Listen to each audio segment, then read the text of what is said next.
Bu quymoqli somsalarni qilmabsiz, bu dunyoga kelmabsiz deb bemalol ayta olaman. Chunki bu somsalar juda ham mazali bo'lar ekan. Iliq suvga droji shakar solib, birozga qoldiramiz. 10 minut turgandan keyin sut va un solib, yaxshilab aralashtiramiz. Un solganda rasrixlitil solish ham esingizdan chiqmasin, menda shu joyi videoga tushmasdan qolibdi. Tayyor massani quruq tovaga solib, faqat bir tarafini pishirib olamiz.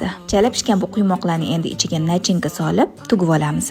Nachinkamizni xohlasangiz qiymali, xohlasangiz sirli, xohlasangiz qiyma bilan sirli baravariga sovaramiz.